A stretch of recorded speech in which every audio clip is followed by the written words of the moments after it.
인프로의 퀀트 연구소. 좋은 요리사는 레시피를 외웁니다. 훌륭한 요리사는 재료와 조리법을 각각 이해합니다. 전략도 마찬가지입니다. 이 전략이 수익이 낮다가 아니라 전략의 어떤 부분이 수익을 만들고 어떤 부분이 리스크를 제어하는지 알아야 됩니다. 오늘은 모든 트레이딩의 전략을 분해하는 4가지 필수 요소를 소개합니다. 첫 번째 필수 요소는 진입입니다. 언제 포지션을 열 것인가를 정의하는 것입니다. 진입 신호의 핵심은 논리적 근거입니다. 왜 지금 이 순간에 사는가 이 질문에 답할 수 있어야 됩니다. 첫 번째로 추세 추종형 진입입니다. 예를 들어 가격이 최근 50일의 최고점을 넘었다는 건 무슨 의미일까요? 50일 동안 아무도 이 가격에 팔지 못했습니다. 그 가격대를 처음으로 넘겼다는 건 매수세가 매도세를 제압하기 시작했다는 신호입니다. 즉, 새로운 고점을 만들기 시작한 추세의 초기 국면일 수 있습니다. 이게 오르는 걸 산다는 논리입니다. 아주 단순해 보이지만 수십 년의 데이터로 검증된 접근입니다. 다음은 역추세형 진입입니다. 가격이 오를 때도 내릴 때도 무한정 오르거나 무한정 내리지 않습니다. 어느 정도 특정한 기간 대비 과도하게 오르거나 내렸다면 어느 정도는 평균에 회귀한다는 것에 근거를 둔 진입 방법입니다. 단기간의 낙폭 혹은 급등폭이 과도하다면 그의 반대 방향으로 진행될 수 있다는 게 역추세의 진입 논리이지만 추세 추종형이건 역추세건 중요한 건 논리가 먼저 있어야 된다는 겁니다. 백테스트 결과가 좋았으니 이 진입 방법을 유효하게 쓴다는 것만으로는 불충분합니다. 왜 작동해야 하는지의 논리가 있어야 실전에서 흔들리지 않습니다. 두 번째 필수 요소는 청산입니다. 청산은 진입을 한 이후에 거래를 종료한다는 뜻으로 청산은 진입보다 더 중요합니다. 수익이 실현되는 곳이 여기이고 손실이 확정되는 곳 또한 여기이기 때문입니다. 청산은 크게 2가지로 나뉘는데 첫 번째로 손절, 그리고 두 번째로 익절입니다. 먼저 손절은 얼마를 잃기 싫다가 기준이 되면 절대 안 됩니다. 그것보다는 이 진입의 논리가 무효화되는 가격이 어디 있는가, 이게 기준이 돼야 됩니다. 예를 한번 들어볼게요. 50일 고점 돌파를 보고 매수했습니다. 그 논리가 무너지는 순간은 언제일까요? 바로 그 고점이 아래로 다시 떨어질 때입니다. 고점을 돌파했다는 사실이 취소됐다. 그 시점이 손절의 기준이 됩니다. 두 번째로는 익절인데요. 익절에는 2가지 접근이 있습니다.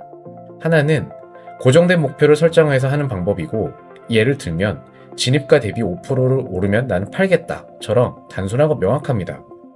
하지만 이러한 경우에 추세가 계속 이어지게 된다면 너무 일찍 포지션을 닫게 되면서 기회비용을 놓친다는 단점이 있습니다. 이러한 단점을 보완하고자 추적청산 익절이라는 것을 같이 사용하곤 합니다. 추적청산 익절은 진입을 한 이후에 내가 원하는 방향으로 계속 움직인다면 수익이 쌓이는 동안 손절 기준을 같이 끌어올리면서 추세가 이어지는 동안 계속 포지션을 유지한다는, 최종적으로 추세가 꺾이면 나오는 방법입니다. 세 번째 요소는 필터입니다. 필터는 진입 신호가 왔어도 지금은 들어가지 않는다고 결정하는 요소입니다. 좋은 필터는 나쁜 환경의 신호를 줄이고 좋은 환경의 신호는 통과시킵니다. 필터로 자주 쓰이는 것은 대략 3가지 정도가 있는데요. 첫 번째는 추세 필터입니다. 예를 들면 200일 이동평균 위에서만 나는 매수 진입을 허용한다. 이렇게 함으로써 장기 하락장에서 상승 신호를 무시하는 방법입니다. 두 번째는 변동성 필터이고, 시장의 변동성이 지나치게 높은 구간에서는 리스크 또한 커질 수 있기 때문에 진입을 쉬어서 예측 불가능한 급변 구간의 노출을 줄이는 것을 하는 필터입니다. 세 번째는 거래량 필터로 평균보다 거래량이 낮은 구간의 신호를 제외합니다. 유동성이 낮을 때는 가격이 왜곡될 가능성이 크기 때문입니다. 하지만 이렇게 필터를 사용할 때에도 한 가지 주의점이 있습니다. 필터를 너무 많이 쌓으면 거래 기회 자체가 너무 줄어듭니다. 그래서 필터를 하나 추가할 때마다 왜 이 환경에서 신호가 나쁜가라는 논리가 있어야 합니다. 논리 없이 백테스트 결과만 보고 추가하면 이러한 것은 곧 과최적화로 이어집니다. 네 번째 요소는 포지션 사이징인데요. 포지션 사이징은 전략의 수익 곡선 모양을 결정합니다. 진입 신호가 완전히 같다 할지라도 포지션 사이징에 따라 최종 결과가 크게 달라집니다. 기본 원칙은 이겁니다. 이 매매에서 내가 가지고 있는 자산 중 최대 잃을 수 있는 금액을 전세 자산 중 일정 비율로 고정한다. 이러한 논리인데요. 예시를 하나 들어볼게요. 만약에 전체 자산이 1억 원이다.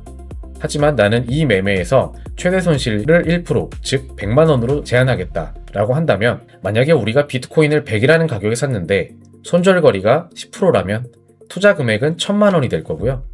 이 거래가 손실로 끝나도 우리는 100만 원의 손실만 발생시키고 거래가 종료될 겁니다. 다른 예시로 만약 손절거리가 0.1%라면 투자 금액은 1억 원이 아니라 가능하다면 10억 원까지 투자를 하더라도 손실 금액은 전체 예수금의 1%인 100만 원으로 제한됩니다. 두 경우 모두 손실 가격은 100만 원으로 같습니다. 하지만 변동성에 따라 투자 금액이 자동으로 달라집니다. 이러한 부분을 우리는 포지션 사이징이라고 합니다. 이 구조가 만들어주는 효과는 단 하나입니다. 변동성이 높은 시장에서는 투자 금액이 적어지고, 변동성이 낮은 시장에서는 투자 금액이 커짐으로써 거래 한 번당 우리가 감수해야 하는 위험을 균일화시키기 때문에 장기적으로는 내 자산의 복리 성장을 하게 하는 거죠. 오늘은 전략의 4가지 필수 요소들을 살펴봤습니다. 이러한 관점으로 우리는 어떠한 전략이든 분해해서 볼 수 있습니다. 다음 편부터는 이 4가지 요소를 실제로 전략이 어떻게 설계되는지 한번 살펴보겠습니다. 그 첫 번째 순서로 이미 옳은 걸 왜 사는가 라는 직관에 반하는 것처럼 보이는 추세 추종 전략이 왜 장기적으로 작동하는지 수치로 설명합니다. 다음 편에서 만나겠습니다. 구독과 좋아요, 알림 설정 부탁드리며 이만 물러가 보겠습니다. 지금까지 인프로였습니다.